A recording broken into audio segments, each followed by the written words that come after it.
Hello বন্ধুরা, তো আজকের ভিডিওটিতে উচ্চ মাধ্যমিকের ইতিহাস বিষয়ে পঞ্চম অধ্যায় থেকে একদম শেষ অধ্যায় পর্যন্ত শেষ মুহূর্তের জন্য যে শর্ট এসসিকিউ প্রশ্নগুলি কিন্তু তোমাকে পড়তেই হবে, সেই সব গুরুত্বপূর্ণ মোস্ট ইম্পর্টেন্ট মাত্র 30টি এসসিকিউ নিয়েই আজকের এই বিশেষ ভিডিও। তো তুমিও যদি ইতিহাস বিষয়ে সত্যি খুব ভালো একটা রেজাল্ট করতে চাও, তবে আজকের ভিডিওটিতে বলা সমস্ত শর্ট প্রশ্নকে কিন্তু তোমাকে খুঁটিয়ে পড়তে হবে। তো ভিডিওটি শুরু করার আগে একটি তোমাদের কাছে ছোট্ট অনুরোধ, ভিডিওটি প্রথম থেকে শেষ পর্যন্ত কিন্তু তোমাদেরকে মনোযোগ সহকারে দেখতে হবে। তো চলো সেসব প্রশ্নগুলি দেখে নেওয়া যাক। তো প্রথমে দেখে নেব পঞ্চম অধ্যায় থেকে প্রথম প্রশ্নটি। তার আগে তোমাদেরকে জানিয়ে রাখি, এর আগের ভিডিওতে চতুর্থ অধ্যায় পর্যন্ত এসসিকিউ প্রশ্নগুলি কিন্তু আলোচনা করা হয়েছিল সেরা। তো অবশ্যই তোমরা সেই ভিডিওটি দেখে নেবে শেষ মুহূর্তের জন্য। তো আজকের ভিডিওটিতে পঞ্চম অধ্যায় থেকে একদম শেষ অধ্যায় অর্থাৎ অষ্টম অধ্যায় পর্যন্ত আলোচনা করা হবে। তো এক নম্বর দাগের প্রশ্নটি দেখে নেব, রাওলাট আইনের পিছনে কী উদ্দেশ্য ছিল? এখানে উত্তর হয়ে যাবে, ভারতের ব্রিটিশ বিরোধীগণ আন্দোলন ও বৈপ্লবিক কার্যকলাপ বন্ধ করে দেওয়াই ছিল রাওলাট আইনের উদ্দেশ্য। নেক্সট প্রশ্নটি, মিরাট ষড়যন্ত্র মামলায় 2 জন বিদেশি অভিযুক্তের নাম লেখো। উত্তর হবে, মিরাট ষড়যন্ত্র মামলায় অভিযুক্ত মোট 33 জন ব্যক্তির মধ্যে 2 জন বিদেশি হলেন। উত্তর হবে ফিলিপ স্প্রাট ও বেঞ্জামিন ব্রাডলি।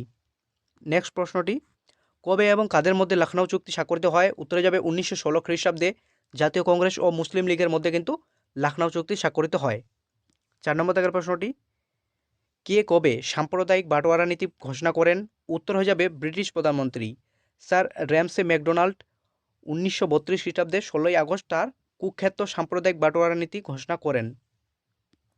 5 নম্বর দাগের প্রশ্নটি, মুসলিম লীগের লাহোর অধিবেশনের গুরুত্ব কী ছিল? উত্তর হয়ে যাবে 1940 খ্রিস্টাব্দে মুসলিম লীগের লাহোর অধিবেশনের তৎকালীন বাংলার প্রধানমন্ত্রী ফজলুল হক বিখ্যাত লাহোর প্রস্তাব উত্থাপন করেন। এই প্রস্তাবের হিন্দু ও মুসলিমদের দুটি পৃথক জাতি হিসেবে চিহ্নিত করা হয় এবং জাতি হিসেবে মুসলিমদের জন্য পৃথক সার্বভৌম রাষ্ট্রের দাবি জানানো হয়। এই জন্য লাহোর প্রস্তাব পাকিস্তান প্রস্তাব নামে পরিচিত। নেক্সট প্রশ্নটি, কবে ও কোথায় ভারতীয় কমিউনিস্ট পার্টি প্রতিষ্ঠিত হয়? উত্তরে যাবে 1920 খ্রিস্টাব্দে রাশিয়ার তাশখণ্ডে ভারতীয় কমিউনিস্ট পার্টি প্রতিষ্ঠিত হয়। এরপরে 7 নম্বর দাগের প্রশ্নটি দেখে নেব, ভারতীয়রা সাইমন কমিশন বর্জন করেছিলেন কেন?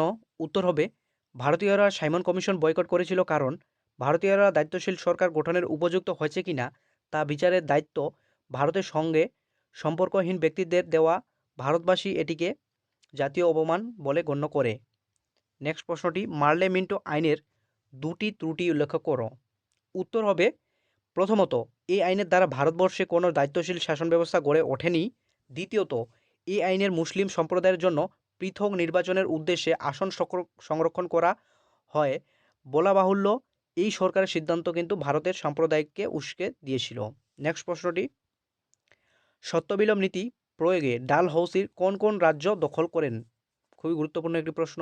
উত্তর হয়ে যাবে, সত্যবিলোপ নীতির মাধ্যমে লর্ড ডালহৌসির একে একে সাতরা, সম্বলপুর, উদয়পুর, ঝাঁসি, নাগপুর, কর্ণাটক প্রভৃতি রাজ্য ব্রিটিশ সাম্রাজ্যভুক্ত করেন। এরপরে 10 নম্বর দাগের প্রশ্নটি দেখে নেব, সিমলা দৌত্য বলতে কী বোঝো বা সিমলা ডেপুটেশন কি? উত্তর হবে, আগা খাঁ সহ 35 জন বিশিষ্ট মুসলিম নেতা আলিগড় কলেজের অধ্যক্ষ অর্চিবল্ডের প্ররোচনায় 1936 খ্রিস্টাব্দে অক্টোবর সিমলায় গিয়ে বড়লাট লর্ড মিল্টোর কাছে সাক্ষাৎ করে এবং মুসলিম সমাজের জন্য নানান সুযোগ সুবিধা দাবি করে বড়লাট মুসলিমদের অধিকার ও স্বার্থ রক্ষার প্রতিশ্রুতি দেন। এই ঘটনাকে কিন্তু সিমলা দৌত্য নামে পরিচিত। তো এই ছিল পঞ্চম অধ্যায় থেকে মাত্র 10টি এসসিকিউ প্রশ্ন। তো তোমরা এই প্রত্যেকটি এসসিকিউ কিন্তু মনোযোগ দিয়ে দেখবে এবং তোমাদেরকে জানিয়ে রাখি, এই প্রত্যেকটি চ্যাপ্টার থেকে এই এসসিকিউ প্রশ্ন ছাড়াও কিন্তু অলরেডি গুরুত্বপূর্ণ এমসিকিউ শর্ট প্রশ্ন কিন্তু পোস্ট করে দেওয়া হয়েছে। সেই প্রশ্নগুলি কিন্তু তোমরা অবশ্যই ভিডিওটি দেখে নেবে। সেই ভিডিওটির লিঙ্ক এই ভিডিও ডেসক্রিপশন বক্সে দিয়ে দেওয়া হলো। এবং তুমিও যদি এই এমসিকিউ এবং এসসিকিউ প্রশ্নগুলি কমপ্লিট করে যেতে পারো শেষ মুহূর্তে এসে, তো তুমিও কিন্তু অন্যান্য ছাত্রছাত্রীদের মধ্যে 10 ধাপ এগিয়ে থাকবে এবং খুব একটা সুন্দর রেজাল্ট করে পাশ করে ফেলবে। তো চলে যাব এবার ষষ্ঠ অধ্যায় থেকে প্রথম প্রশ্নটি, রশিদ আলী দিবস কবে এবং কেন পালিত হয়েছিল? খুবই গুরুত্বপূর্ণ একটি প্রশ্ন। উত্তর হবে, দিল্লির সামরিক আদালত আজাদ হিন্দ ফৌজের ক্যাপ্টেন রশিদ আলীকে 7 বছরের সশ্রম কারাদণ্ডে দণ্ডিত করলে তার মুক্তির দাবিতে মুসলিম লীগের ছাত্র সংগঠন 1946 খ্রিস্টাব্দে 11ই ফেব্রুয়ারি কলকাতায় ছাত্র ধর্মঘট ডাক দেয়। সেদিন দুপুরে ছাত্র মিছিল করে লর্ড ডালহৌসির স্কোয়ারের দিকে যেতে চাইলে পুলিশ ছাত্র মিছিলের ওপর গুলিবিদ্ধ চালায়। এই প্রতিবাদের পরের দিন অর্থাৎ 12ই ফেব্রুয়ারি রশিদ আলী দিবস নামে কিন্তু পালন করা হয়। এরপরের প্রশ্ন দেখে নেব, লিনলিথগ প্রস্তাব অথবা আগস্ট প্রস্তাব কবে ঘোষিত হয়? উত্তর হবে 1940 খ্রিস্টাব্দে 8ই আগস্ট। ক্রিপস মিশনের প্রস্তাবের গান্ধীজি কি প্রতিক্রিয়া ব্যক্ত করেন? উত্তর হবে ক্রিপস প্রস্তাবের পূর্ণ স্বাধীনতার প্রসঙ্গ না থাকার হতাশ গান্ধীজি একে কি বলেন? ফেল পড়া ব্যাঙের ওপর আগামী দিনের চেক বলে অভিহিত করেছিলেন। নেক্সট প্রশ্নটি, সুভাষচন্দ্র বসু কাকে পূর্ব এশিয়া ভারতের স্বাধীনতা আন্দোলনের জনক বলে অভিহিত করেন? উত্তর হবে সুভাষচন্দ্র বসু রাসবিহারী বসুকে পূর্ব এশিয়ার ভারতের স্বাধীনতা আন্দোলনের জনক বলে অভিহিত করেছিলেন। এরপরের প্রশ্ন, এশিয়াবাসীদের জন্য এশিয়া এই স্লোগান উদ্দেশ্য কী ছিল? এশিয়াবাসীদের জন্য এশিয়া জাপানের এই স্লোগানের উদ্দেশ্য ছিল মুখ্যত দুটি। প্রথম হবে কি, এশিয়ার মার্কিন অগ্রাসনের রোধ করা এবং এশিয়ায় জাপানের সাম্রাজ্য লিপ্সা চরিতার্থ করা। নেক্সট প্রশ্নটি, কোন জাহাজে নৌবিদ্রোহ শুরু হয়? উত্তর হবে বোম্বাই বন্দরে নোঙ্গর।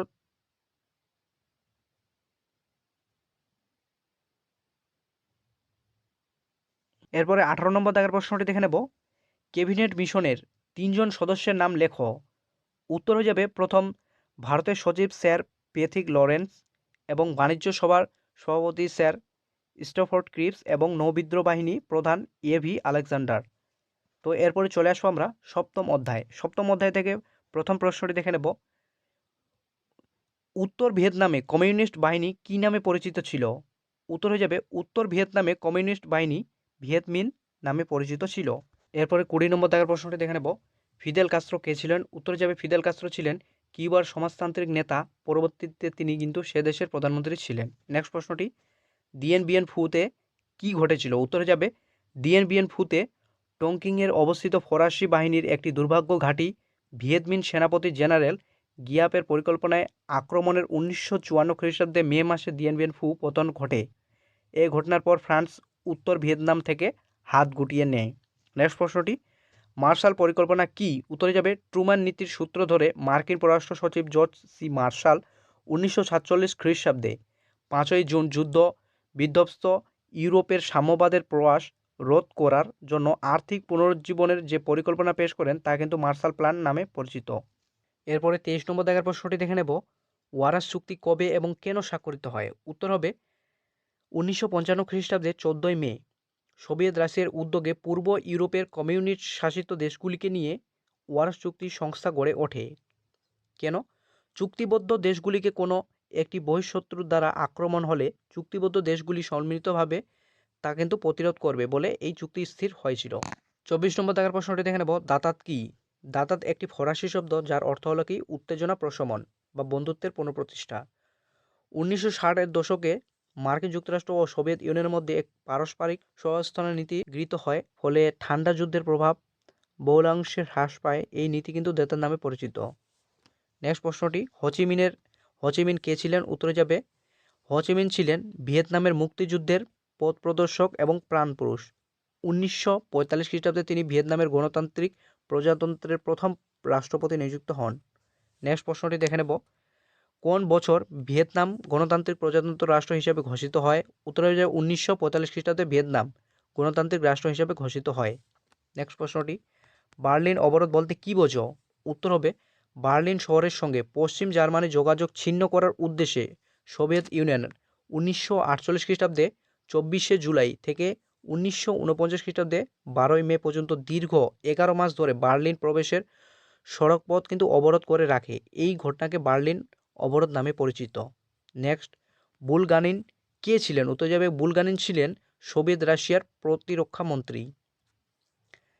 29 নম্বর দাগের প্রশ্নটি, স্বাধীন ইন্দোনেশিয়ার প্রথম প্রধানমন্ত্রী কে ছিলেন? উত্তরে যাবে স্বাধীন ইন্দোনেশিয়ার প্রথম প্রধানমন্ত্রী ছিলেন হচ্ছে মোহাম্মদ হাত্তা। নেটো এর ফুল ফর্ম কি? নেটো এর ফুল ফর্ম হচ্ছে নর্থ আটলান্টিক ট্রেডি অর্গানাইজেশন, অর্থাৎ উত্তর আটলান্টিক চুক্তি সংস্থা। এরপরে 31 নম্বর দাগের প্রশ্নটি দেখে নেব, জেনেভা সম্মেলন কেন ডাক দেওয়া হয়? অথবা 1954 খ্রিস্টাব্দে জেনেভা সম্মেলনের গুরুত্ব কী ছিল? উত্তর হবে ইন্দোচীন সমস্যা সমাধানের জন্য 1954 খ্রিস্টাব্দে জেনেভা সম্মেলন আহত হয় এবং জেনেভা চুক্তি কিন্তু স্বাক্ষরিত হয়। এর ফলে উত্তর ভিয়েতনামের স্বাধীনতা, ভিয়েতনামিন সরকার স্থাপিত হয় এবং ভিয়েতনামে ফরাসি সাম্রাজ্যবাদের অবসান ঘটে এরপরের প্রশ্ন, প্রথম নির্জোট সম্মেলন কোথায় অনুষ্ঠিত হয়? উত্তর হয়ে যাবে 1955 খ্রিস্টাব্দে ইন্দোনেশিয়ায় বান্দুং সম্মেলনের মধ্যে দিয়ে নির্জোট আন্দোলনের আনুষ্ঠানিক সূচনা হয়। আর 1961 খ্রিস্টাব্দে যুগোস্লাভিয়া বেলগ্রেড সম্মেলন নির্জোট দেশগুলির প্রথম শীর্ষ সম্মেলন রূপে গণ্য করা হয়। এরপরে দেখে নেব আমরা শেষ অধ্যায় অর্থাৎ অষ্টম অধ্যায়। অষ্টম অধ্যায় থেকে প্রথম প্রশ্নটি, তৃতীয় বিশ্ব কি? উত্তর হবে, তৃতীয় বিশ্বের সংজ্ঞা দিতে মতপার্থক্য থাকলেও সাধারণভাবে দ্বিতীয় বিশ্বযুদ্ধের পর মার্কিন পুঁজিবাদী জোট এবং সোভিয়েত সমাজতান্ত্রিক জোটের বাইরে অবস্থিত এশিয়া ও ইউরোপের সদ্য স্বাধীনতাপ্রাপ্ত ও স্বাধীনতা সংগ্রামের রত দেশগুলিকে তৃতীয় বিশ্ব নামে বলে আখ্যায়িত করা হয়েছে। নেক্সট প্রশ্নটি, হোমি জাহাঙ্গীর ভাবা কে ছিলেন? উত্তর হবে, জওহরলাল নেহরুর প্রধানমন্ত্রিত্বকালে ভারতের পারমাণবিক গবেষণার বিষয়ে প্রধান উপদেষ্টা ছিলেন বিখ্যাত বিজ্ঞানী হোমিও জাহাঙ্গীর ভাবা। এরপরে 34 নম্বর দাগের প্রশ্নটি দেখে নেব, স্বাধীন ভারতের প্রথম সাধারণ নির্বাচন কবে হয়েছিল? উত্তর হবে 1951 খ্রিস্টাব্দে 25 অক্টোবর থেকে 1952 খ্রিস্টাব্দে 21 ফেব্রুয়ারি পর্যন্ত প্রায় 4 মাস ধরে বিশ্বের সর্বাধিক সংখ্যক নির্বাচক মণ্ডলীকে নিয়ে অনুষ্ঠিত হয়েছিল স্বাধীন ভারতের প্রথম সাধারণ নির্বাচন। নেক্সট প্রশ্নটি, পাকিস্তানের পিপলস পার্টি কে গঠন করে? উত্তর হবে 1967 খ্রিস্টাব্দে জুলফিকার আলী ভুট্টো পাকিস্তানের পিপলস পার্টি গঠন করেন। দক্ষিণ আফ্রিকায় প্রথম অশ্বেতাঙ্গ রাষ্ট্রপ্রধানের নাম কি ছিল? উত্তরে যাবে, দক্ষিণ আফ্রিকায় প্রথম অশ্বেতাঙ্গ রাষ্ট্রপ্রধানের নাম হচ্ছে কি? Nelson Mandela. এরপরে 37 নম্বর দাগের প্রশ্নটি দেখে নেব, বেন বেল্লা কে ছিলেন? উত্তরে যাবে, আলজেরিয়ার মুক্তি সংগ্রামের প্রধান নেতা তথা স্বাধীন আলজেরিয়ার প্রথম রাষ্ট্রপতি ছিলেন কিন্তু আহমেদ বেন বেল্লা। নেক্সট প্রশ্নটি 38 নম্বর দাগের প্রশ্নটি, সার্ক কি? উত্তরে যাবে, 1885 খ্রিস্টাব্দে দক্ষিণ এশিয়ার 7টি দেশের পারস্পরিক সহযোগিতার মাধ্যমে নিজেদের উন্নতির জন্য বাংলাদেশের রাজধানী ঢাকায় যে আঞ্চলিক সহযোগিতামূলক সংস্থা গড়ে তোলে তা সার্ক নামে পরিচিত ছিল। সার্কের পুরো নামটি হলো কি? South Asian association for the regional corporation. তো এই ছিল আজকের পঞ্চম অধ্যায় থেকে অষ্টম অধ্যায় পর্যন্ত বিভিন্ন এসিকিউ শর্ট প্রশ্নগুলি, এবং আশা করি এই প্রশ্নগুলি তোমার যদি কমপ্লিট থাকে তো এর মধ্যে থেকে কিন্তু কমন আসার চান্সটা কিন্তু অনেকটাই বেশি। এবং তোমরা যারা এখনও পর্যন্ত এমসিকিউ শর্ট প্রশ্নগুলি এই অধ্যায় থেকে দেখোনি তো অবশ্যই তোমরা সেই প্রশ্নগুলি কিন্তু দেখে নেবে। সেই ভিডিওটির লিঙ্ক কিন্তু এই ভিডিও ডেসক্রিপশন বক্সে দিয়ে দেওয়া হলো। তো দেখা হচ্ছে নেক্সট কোনো ভিডিওয়। ততক্ষণ তোমরা ভালো থাকো, সুস্থ থাকো এবং শেষ মুহূর্তের জন্য ভালোভাবে পড়াশোনা করতে থাকো। ধন্যবাদ।